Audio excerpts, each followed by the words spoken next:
2 was everything we hoped for. Will Haye Maccarinelli be just as good? Steve's been speaking to both men. Relieved, surprised that it's been made? Neither, to be honest. You know, just happy.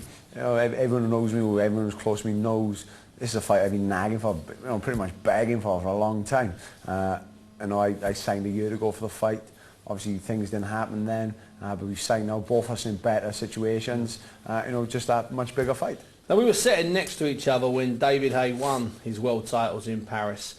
And about 5 minutes later, he said, "Enzo, this, you know, I'm not going to box you. I can't box you. I'm going up to heavyweight." But you felt something in your water that the fight still could be made, didn't you? Yeah, they did. I managed to, and you know, I had a funny feeling. Although he beat Mohamed, who was regarded by the magazines as #1, I think there was always going to be questions: would he beat Enzo? You know, he can't call himself an undisputed champion until he beat another champion as well. Now, after you beat Jean-Marc Mohamed in Paris, fantastic victory. You said on Satanta that night you thought that was you at cruiserweight. Now, was that the adrenaline thinking, or was that the plan then? It just changed your mind. Directly after the fight, I thought, knowing what I went through to make the weight and knowing how I felt in the fight, I didn't feel myself. But then reviewing the video of the fight, I looked a lot better than I felt inside the ring. And looking at the video, I thought that's more, me on that night when I fought Mohamed is more than enough to beat Enzo Maccarinelli. So let's do it again. It's a fight that the fans want to see. It'd be a real big shame if I was the one who said, I don't want to take this fight. You know, I've never been one to duck a challenge. And, you know, I know that his people are sort of banking on the fact that I'm not going to be 100% when they don't really know. That you're finished at the weight? I'm finished at the weight. I thought if I'd never struggled to take the weight, I'd be surprised if Enzo's people would have took this fight. They're rolling the dice a bit on this one. And I think they're going to be upset. Now, you were critical of David in the Mohamed fight. Not critical, but you said, look where his hand is, look where his left hand is. He'll have to change his tactics for you, won't he? No, I think you change your tactics. I think that's him lost. Do you know what I mean? I think he sticks to something he's good at, sticks to something he's done for a long time. You know, that's the way he fights, regardless of who he's fighting. And leave his chin there for him. Well, that's what he's always done. That's his style. That's his style. Drop his hands. You know, he may surprise me and come in something different. But that is his style. Everyone knows my style. I will come to fight. Whether I come to fight as a lunatic with a bit of Mexican machismo, or whether I come out with a bit of brains. So, you know, I'll have to wait and see in March which one I come out with. It's nice that you guys seem to get on and it's sort of gentlemanly and you're all shaking hands, but there was a point when you came head to head, it turned into a bit of a loving at one point. I mean, it was the Mutual Appreciation Society. There's no reason for us to be screaming and shouting at each other. We both know, I deep in my heart know I can knock him out real quick. He's probably thinking the same thing about me. So there's no reason for him to get angry. He feels he can win a fight. I feel I can win it.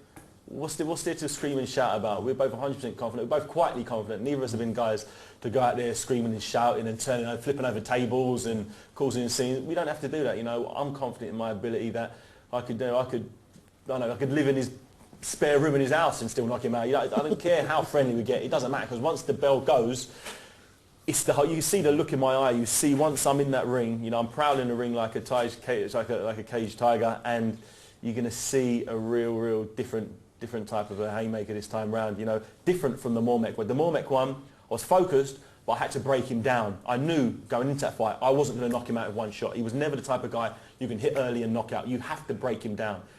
Enzo's a whole different story. You know, once I land that haymaker on his chin early doors, he's never been hit. He's never been anywhere near a ring with anyone as good as me in it. And I think he's gonna be very shocked. Is there a chance that you could get carried away in the build-up to this fight and get too hyped and get too involved in it? Yeah, I know how dangerous David is. If I come here and I tell you it's going to be a walk in the park, it's going to be a stroll in the park, you know, I'd be a liar. You know, I know how dangerous he is, but I know I can beat him. You know, I've always said I can beat him, and he's been telling people for years that he can beat you. He's going to knock me out. It's going to be an easy fight for him. So March 8th, there I'm going to be O2 Arena, London, centre of the ring. Come knock me out, because I'll be trying to do it to him. Don't need to remind you, only one place you can see that fight. It's got to go back a long way to find a domestic fight to rival this one. Richie, did you ever have a fight that got the buzz going like this one seems to have got everyone in British boxing feeling? Well, I can certainly relate to what they said earlier about a bit of a friendship. You know, I had a good friendship with Joe Calzaghe before our fight. And it's calm before the storm. You know what's going to happen, and like David Haye said there, you don't have to be shouting from the rooftops and you know, getting under the skin of your opponent. And me and Calzaghe was like that.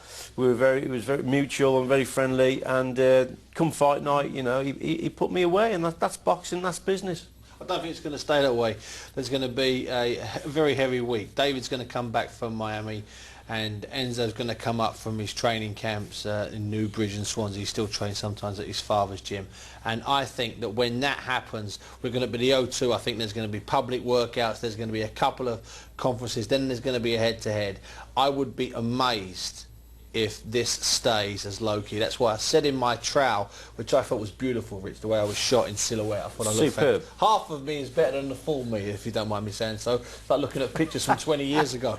And so I've got to be honest with you. I said it there. The guy that wins the fight is the guy who can control his head and not wear his heart out on his sleeve. And we won't know that ending. I really mean this. I'm not joking.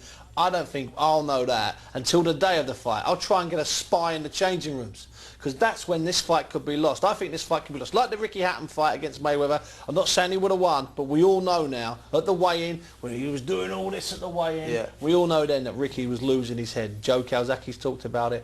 And with these two guys, it's the guy that can keep his head right down to the first bell. And they're both going to land big shots. Yeah. They're both going to land big shots in this fight. It's who recovers from it, in my opinion. You spoke to both guys that day. From what David was saying, comparing Enzo to Jean-Marc Mormec, it almost suggests David Haye absolutely confident that he can put Maccarinelli away. If David's convinced this is just a pit stop on the rest of his career, he thinks that this is not a backward step, don't get me wrong, but he considers Jean-Marc Mormec in Paris for the 2 titles and the Ring Magazine belt. He considers that a much harder task than Enzo Maccarinelli in front of 20,000 people live on Setanta at the O2, the finest venue in the world. David Haye considers this nowhere near as dangerous as what happened in Paris on, I think, November the 10th. I think he's wrong.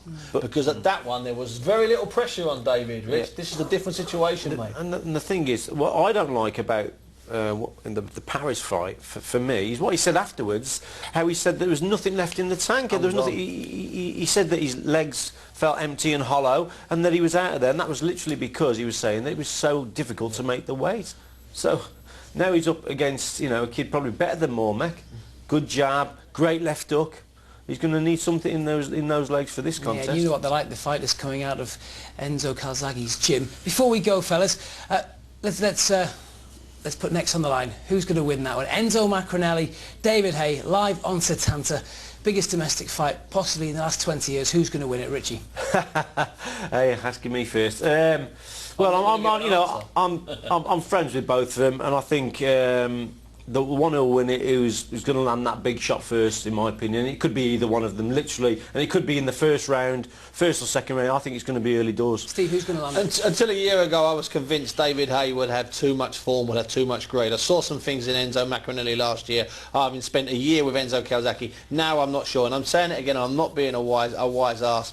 I'll make a decision at about 1 o'clock in the morning. 20 minutes before the fight, and I'll be right whatever I decide then. Right now, forget it, Andy. We will have that answer then on March the 8th. Well, that's